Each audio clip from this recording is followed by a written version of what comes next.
ఇచ్చినటువంటి దైవజన్కి దైవజన్లకి నా వందనాలు. కూడొచ్చిన మీ అందరికీ నా వందనాలు. నా సాక్ష్యం ఏంటంటే నాకు హెడేక్ అనేది చాలా విపరీతంగా ఉండేది. పెళ్ళికి ముందు మామూలుగా ఉండేది, అంటే వచ్చేది తగ్గేది. కానీ ఈ 2-3 months నుంచి చాలా సివియర్గా వస్తుంది హెడేక్. ఎలాగా అంటే ఇంకా టైంలో నేను ఏం చేస్తున్నాను కూడా నాకు తెలియట్లేదు. జుట్టు అది పీకేసుకోవడం కొట్టేసుకోవడం చాలా చేసుకున్నాను.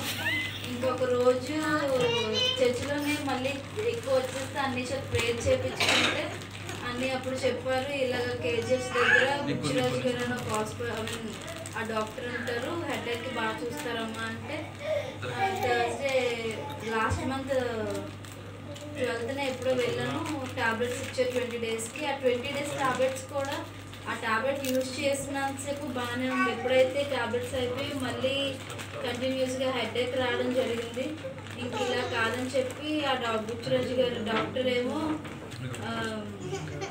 సిటీ స్కాన్ ఒకటిను బ్లడ్ టెస్ట్లు రాశారు.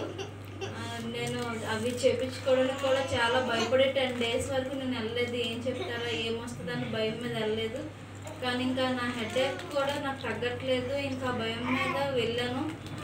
ఎక్కడికి వెళ్తే బాగుంటుంది అని అన్నీ మా ఆయన అన్నీ చూసుకొని రిమ్స్లో కనుక్కుంటే ఆ స్కానింగ్కి కూడా వెళ్ళినప్పుడు ఏముందిలే స్కానింగే కదా ఇలా వెళ్తే అలా తీసేస్తారు అనుకున్నాను.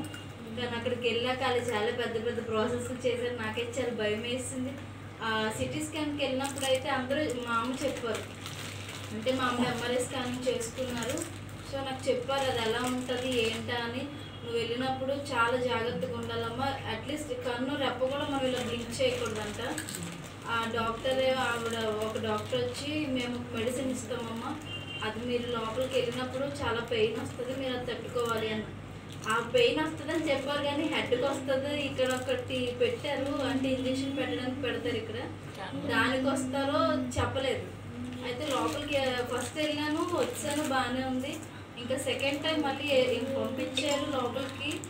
అది ఇక్కడ ఇంకా చాలా విపరీతమైన పెయిన్, తట్టుకోలేకపోయాను. వాళ్ళేమో కదలొద్దు అన్నారు, కదిలిపోతానేమో అదో టెన్షన్. ఇంకప్పుడు ఇంకా నేను కళ్ళు కూడా తెరలేదు, ప్రేయర్ చేసుకుంటున్నాను. ఇంకా లోపలికి ప్రేయర్ చేసుకుంటున్నాను, లోపలికి ఇలాగ వెళ్ళాను. ఏవో పెద్ద పెద్ద శబ్దాలు, టక్ టక్ టక్ మన శబ్దాలు చాలా పెద్ద వినిపించాయి. నా ఒళ్ళంతా షేక్ అయిపోతుంది నాకు తెలుస్తుంది, కానీ వాళ్ళు ఏం చెప్పలేదు. ఇంకా దేవుడికి ఒకటే నేను కదలొద్దు అన్నారు, నేనేమో కదిలిపోతానేమో నాకు టెన్షన్గా ఉంది, నా బాడీ షేక్ అయిపోతుంది. అంటే ఇంకా నేను మీరు చెప్తే నమ్మరేమో, నా పక్కనే దేవుడు అలా ఉండి నువ్వు భయపడుతూ నేను నీ పక్కనే ఉన్నాను, నీ బాడీ నేను పట్టుకున్నాను అన్న ధైర్యం నాకు ఇచ్చారు. అంటే నాకు విజువల్స్ కనిపిస్తున్నాయి అన్నమాట, అంటే దేవుడు నా పక్కన ఉన్నారు, నువ్వు భయపడుకు నేను నీ పక్కనే ఉన్నానని.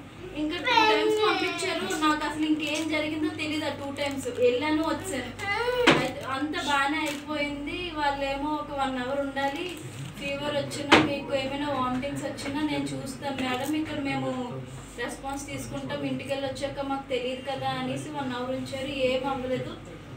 కానీ సాటర్డే స్కాన్ తీసుకున్నాను, ఈవినింగ్ 6 అవుతుంది. విపరీతమైన హెడేక్, ఫుల్ ఫీవర్ వచ్చింది.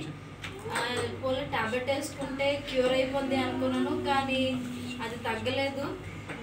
మళ్ళీ ఇంకా అలాగే ఆ టాబ్లెట్స్ ద్వారానే తగ్గింది.